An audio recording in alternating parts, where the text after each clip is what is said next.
Very very good morning friends आज हम बात करने जा रहे हैं हिंदी साहित्य का जो इतिहास है उसमें जो काल विभाजन की समस्या है उसको किस प्रकार हम देख सकते हैं, उसका वर्णन कर सकते हैं, उसको हम चलिए देखने का प्रयास करते हैं। हिंदी साहित्य के इतिहास के काल विभाजन की ओर पहली बार ध्यान जॉर्ज गिरिसन ने दिया था।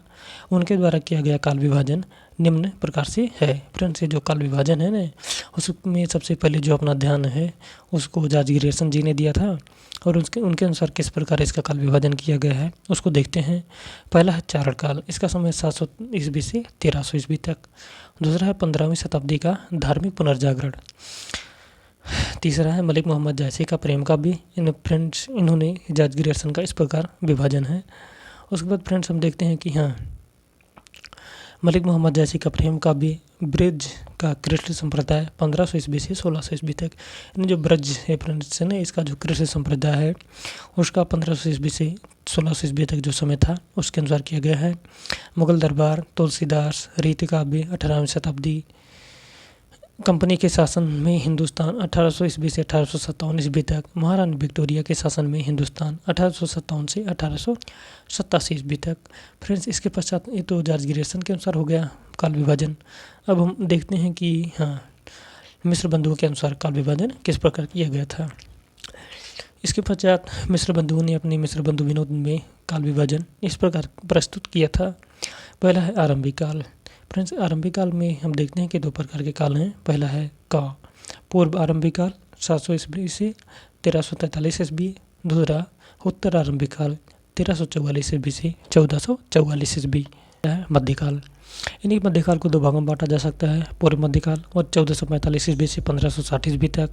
प्रौढ़ मध्यकाल 1561 से 1980 ईस्वी तक। और तीसरा क्या है, अलंकृत काल। पूर्व अलंकृत काल को 1681 से 1790 ईस्वी तक और उत्तर अलंकृत काल को 1791 से 1879 ईस्वी तक। चौथा परिवर्तन काल 1890 से 1925 ईस्वी तक। पांचवा आधुनिक काल, वर्तमान काल 1926 से आज तक। फ्रेंड्स, ये तो हो गया जो है उसके अनुसार उनके मिस्र बंधु के अनुसार विभाजन।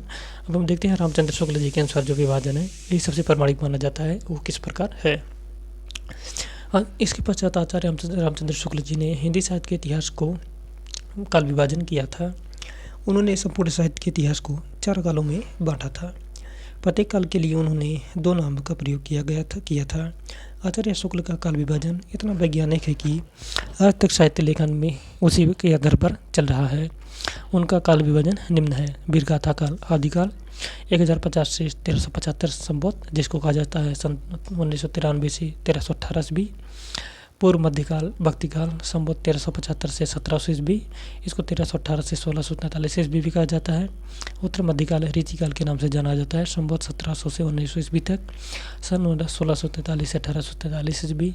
आधुनिक काल गद्यकाल संवत 1900 ईस्वी से आज तक, सन 1843 से आज तक। फ्रेंड्स, हो गया आचार्य रामचंद्र शुक्ल के अनुसार जो काल विभाजन था।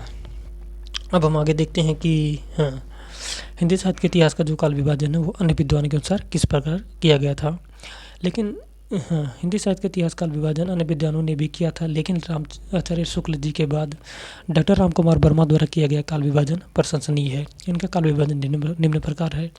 फ्रेंड्स, जो राम कुमार वर्मा जी थे उन्होंने किस प्रकार हिंदी साहित्य के इतिहास का काल विभाजन किया था हम लोग उसे देखने का प्रयास करते हैं। पहला है संधि काल 750 संवत से 1000 ईस्वी संवत तक। चारण काल 1000 संवत से 1300 ईस्वी संवत तक। तीसरा है भक्ति काल 1300 संवत से 1700 ईस्वी संवत। चौथा क्या है, रीतिकाल। रीतिकाल 1700 ईस्वी से 1900 ईस्वी तक, ये राम कुमार वर्मा जी के अनुसार था। और पांचवा है आधुनिक काल। आधुनिक काल हम देखते हैं कि 1900 ईस्वी से आज तक, ये डॉक्टर राम कुमार वर्मा जी के अनुसार हिंदी साहित्य के इतिहास का विभाजन किया गया था। अब फ्रेंड्स, हम देखते हैं कि गणपति चंद्र गुप्त जी के अनुसार किस प्रकार हिंदी साहित्य के इतिहास का काल विभाजन किया गया था। इन्होंने आधुनिक काल को वैज्ञानिक ढंग से बांटने का प्रयास किया गया था। इनका काल विभाजन निम्न है। प्रारंभिक काल उन्मेष काल, जिसको कहा जाता है 1184 ईस्वी से 1350 ईस्वी तक। पूर्व मध्यकाल, उत्कर्ष काल जिसको कहा जा सकता है 1350 ईस्वी से 1500 ईस्वी तक। मध्यकाल, चरमोत्कर्ष काल 1500 ईस्वी से 1600 ईस्वी तक। उत्तर मध्यकाल, अपकर्ष काल 1600 ईस्वी से 1857 ईस्वी तक। भारतीय युग 1857 से 1900 ईस्वी तक। द्विवेदी युग 1900 से 1920। छायावाद 1920 से 1937। प्रगतिवाद 1937 से 1945। प्रयोग युग 1945 से 1953 ईस्वी।